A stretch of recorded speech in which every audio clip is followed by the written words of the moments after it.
कभी सोचा है अगर मैं आपसे कहूं कि जिस चार धाम को आप सच मानते हैं वो असल में पूरा सच नहीं है।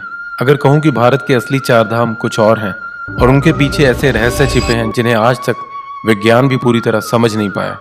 एक ऐसा धाम जहां झंडा हवा के खिलाफ लहराता है, एक ऐसा मंदिर जहां भगवान की मूर्तियां आज भी अधूरी हैं, एक ऐसी नगरी जो पूरी की पूरी समुद्र में समा गई लेकिन आज भी उसके निशान मिलते हैं, और एक ऐसा स्थान जहां बर्फ के बीच में उबलता हुआ पानी बहता है। क्या ये सिर्फ आस्था है या फिर इसके पीछे कोई ऐसा सच है जो हमारी सोच से कहीं ज्यादा बड़ा है? नमस्कार दोस्तों, स्वागत है आपका सनातन कहानियां चैनल पर, जहां हर कहानी में छुपा है सनातन धर्म का अद्भुत ज्ञान और जीवन को दिशा देने वाले रहस्य। आज की इस यात्रा में हम इन सभी रहस्यों से पर्दा उठाने वाले हैं। हम में से ज्यादातर लोग यही मानते हैं कि बद्रीनाथ, केदारनाथ, गंगोत्री और यमुनोत्री ही चार धाम है। लेकिन क्या होगा अगर मैं आपसे कहूं कि ये असली चार धाम नहीं है? जी हाँ, ये तो हिमालय के छोटा चार धाम है जिन्हें 20वीं शताब्दी में नाम दिया गया। तो फिर सवाल उठता है, असली चार धाम कौन से हैं और क्यों आदि गुरु शंकराचार्य ने इन्हें भारत के चारों कोनों में स्थापित किया? और सबसे बड़ा सवाल, आखिर क्यों हर इंसान के लिए चार धाम यात्रा करना इतना जरूरी माना गया है? क्योंकि कहा जाता है अगर जीवन में एक बार भी चार धाम की यात्रा कर ली तो मानो आपने जीवन का सबसे बड़ा आध्यात्मिक अनुभव पा लिया।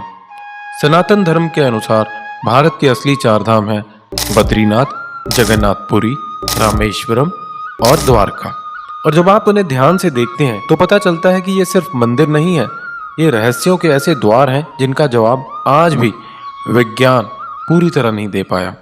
जरा सोचिए, क्यों जगन्नाथपुरी मंदिर का झंडा हमेशा हवा के विपरीत दिशा में लहराता है? क्यों वहां भगवान की मूर्तियां आज भी अधूरी हैं जिनके हाथ पैर नहीं हैं? आखिर वो कौन सी शर्त थी जिसने भगवान को अधूरा ही रहने दिया? वहीं रामेश्वर में जहां चारों तरफ समंदर की लहरें गरजती हैं, वहीं माता सीता को रेत से शिवलिंग क्यों बनाना पड़ा? और हनुमान जी जो कैलाश से शिवलिंग लाए थे, उनका क्या हुआ? और क्या सच में द्वारका नगरी आज भी समुद्र के अंदर मौजूद है? क्या सच में देव शिल्पी विश्वकर्मा ने इसे सिर्फ एक ही रात में बनाया था?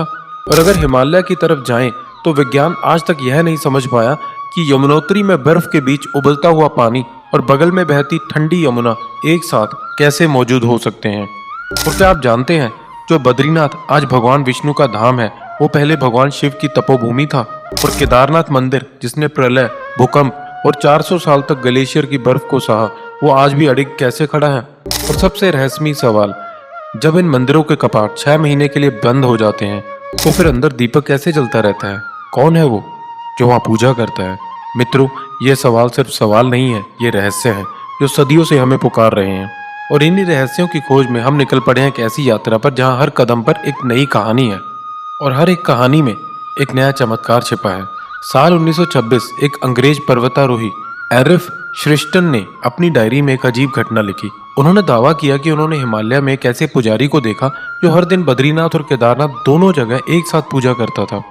अब सोचिए, इन दोनों के बीच 30-40 किलोमीटर की खड़ी बर्फीली चढ़ाई जहाँ पैदल जाना भी मुश्किल है। तो आखिर वो पुजारी कौन था और कैसे संभव हुआ ये सब? क्या ये सिर्फ एक भ्रम था या फिर कोई ऐसा रहस्य है जिसे हम आज भी समझ नहीं पाए? इन सब सवालों का जवाब हमें मिलता है हमारे प्राचीन ग्रंथों और मान्यताओं में, जहाँ चार धाम को सिर्फ तीर्थ नहीं बल्कि भगवान विष्णु की दैनिक दिनचर्या का हिस्सा बताया गया है। मान्यता है कि भगवान विष्णु हर दिन पृथ्वी पर आते हैं। दिन की शुरुआत करते हैं रामेश्वरम से, जहाँ वे पवित्र जल में स्नान करते हैं। फिर जाते हैं उत्तर की ओर बद्रीनाथ, जहाँ वे ध्यान और तप में लीन होते हैं। उसके बाद पूर्व दिशा में जगन्नाथपुरी, जहाँ वे भोजन ग्रहण करते हैं। और अंत में पश्चिम में द्वारका, जहाँ वे विश्राम करते हैं। यानी चार धाम की यात्रा सिर्फ 4 मंदिरों की यात्रा नहीं है, यह भगवान के पूरे दिन को जीने जैसा अनुभव है। और अब हम इस अद्भुत यात्रा की शुरुआत करते हैं सबसे पहले भारत के दक्षिणी छोर पर बसे रामेश्वरम से, जहाँ आस्था, इतिहास और चमत्कार तीनों एक साथ मिलते हैं। कहा जाता है कि लंका विजय के बाद भगवान राम को ब्रह्म हत्या का पाप लगा था। इस पाप से मुक्ति पाने के लिए उन्हें शिवलिंग स्थापित कर भगवान शिव की पूजा करनी थी। हनुमान जी को कैलाश से शिवलिंग लाने भेजा गया, लेकिन मुहूर्त निकल रहा था और तभी माता सीता ने समंदर किनारे रेत से एक शिवलिंग बना दिया, जिसे आज रामलिंगम कहा जाता है। जब हनुमान जी लौटे तो वे दुखी हो गए। तब भगवान राम ने उनका मान रखते हुए उनके लाए शिवलिंग को भी स्थापित किया और कहा, पहले उसी की पूजा होगी, लेकिन रामेश्वरम का असली चमत्कार यहीं खत्म नहीं होता। इस मंदिर में 22 पवित्र कुंड हैं, जो चारों तरफ खारे समुद्र से घिरे होने के बावजूद मीठा और औषधीय जल देते हैं। क्या यह सिर्फ संयोग है या इसके पीछे कोई दिव्य शक्ति? और अब हम बढ़ते हैं अगले धाम की ओर, जहाँ रहस्य और भी गहरा हो जाता है, जगन्नाथपुरी, जहाँ भगवान की मूर्तियां आज भी अधूरी हैं और हर रहस्य एक नए सवाल को जन्म देता है। आखिर क्यों? कहा जाता है कलयुग की शुरुआत में भगवान श्री कृष्ण ने राजा इंद्रद्युम्न के सपने में आकर आदेश दिया कि वे उनका एक दिव्य रूप बनवाएं, लेकिन साधारण मूर्ति नहीं। समुद्र तट पर मिले एक पवित्र वृक्ष से राजा ने पूरे राज्य में घोषणा करवाई, लेकिन कोई भी कारीगर उस दिव्य लकड़ी को तराश नहीं पाया। तभी एक रहस्यमय वृद्ध कारीगर सामने आया। उसने कहा, मैं यह मूर्तियां बना सकता हूँ, लेकिन एक शर्त पर।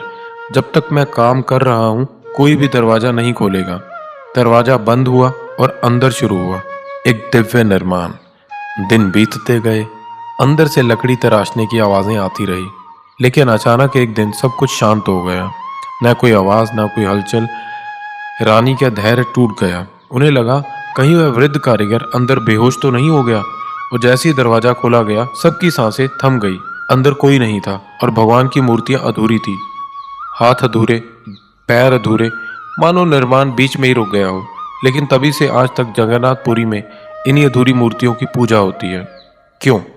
क्या वह कारीगर स्वयं देवशिल्पी विश्वकर्मा थे? क्या शर्त तोड़ने की वजह से मूर्तियां अधूरी रह गई? ये रहस्य आज भी अनसुलझा है। लेकिन आश्चर्य यहीं खत्म नहीं होता। इस मंदिर का ध्वज हमेशा हवा की विपरीत दिशा में क्यों लहराता है?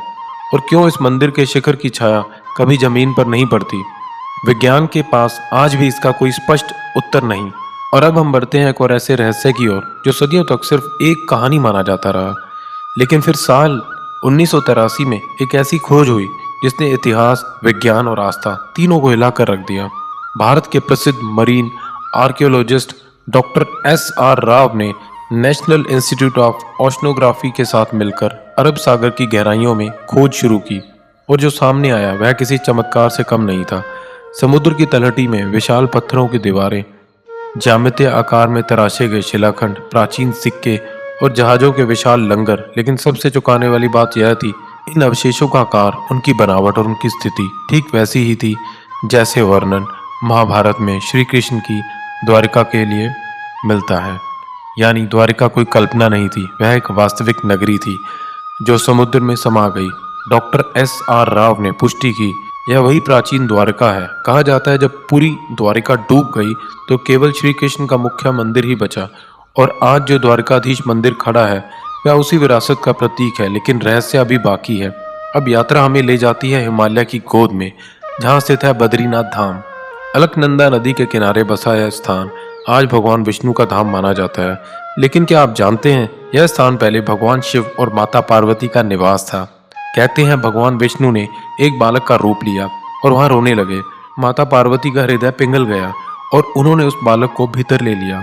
और उसी क्षण विष्णु जी ने द्वार बंद कर लिए और तपस्या में लीन हो गए। भोलेनाथ मुस्कुराए और केदारनाथ चले गए। लेकिन असली चमत्कार तब हुआ जब भयंकर हिमपात शुरू हुआ। भगवान विष्णु को बचाने के लिए माता लक्ष्मी ने बद्री वृक्ष का रूप धारण कर लिया और वर्षों तक उन्हें ढक कर रखा। इसीलिए यह स्थान बद्रीनाथ कहलाया। और अब हम पहुंचते हैं सबसे रहस्यमयी धाम केदारनाथ, जहां साक्षात महादेव का वास माना जाता है। यह सिर्फ एक मंदिर नहीं बल्कि आस्था की अडिग शक्ति का प्रमाण है। वैज्ञानिक मानते हैं यह मंदिर सैकड़ों वर्षों तक ग्लेशियर के नीचे दबा रहा, फिर भी अडिग खड़ा रहा। और 2013 की भीषण आपदा जब सब कुछ तबाह हो गया, तभी एक विशाल चट्टान मंदिर के पीछे आकर रुक गई और जलधारा को 2 भागों में बांट दिया। आज इसे भीमशाला कहा जाता है। क्या यह सिर्फ संयोग था या किसी अदृश्य शक्ति की रक्षा? और अब वह आखिरी रहस्य जिसने हर किसी को सोचने को मजबूर कर दिया। साल 1926 में एक पर्वतारोही ने दावा किया कि उसने एक ऐसे पुजारी को देखा जो हर दिन बद्रीनाथ और केदारनाथ दोनों जगह पूजा करता है। क्या यह संभव है या हिमालय में आज भी कोई रहस्यमयी शक्ति मौजूद है? और अंत में सबसे बड़ा सवाल, क्यों करनी चाहिए चारधाम यात्रा? गरुड़ पुराण और गीता के अनुसार यह यात्रा सिर्फ मंदिरों के दर्शन नहीं बल्कि आत्मा की शुद्धि का मार्ग है। जब कोई व्यक्ति इन कठिन रास्तों से गुजरता है तो वह सिर्फ दूरी तय नहीं करता, वह अपने भीतर के अहंकार, अपने डर और अपने कर्मों को जला रहा होता है। सच तो यह है, चारधाम कहीं बाहर नहीं है, वे हमारे भीतर हैं। शांति, त्याग, प्रेम और वैराग्य के रूप में। और जिस दिन आप यह समझ गए उस दिन आपकी यात्रा पूरी हो जाएगी। अगर आपको इस यात्रा और इसके रहस्यों में सच्चाई की झलक मिली हो तो वीडियो को लाइक करें और इस चैनल को सब्सक्राइब करें। और ऐसे ही रहस्यमयी और ज्ञानवर्धक वीडियो के लिए चैनल को सब्सक्राइब करना ना भूलें। धन्यवाद।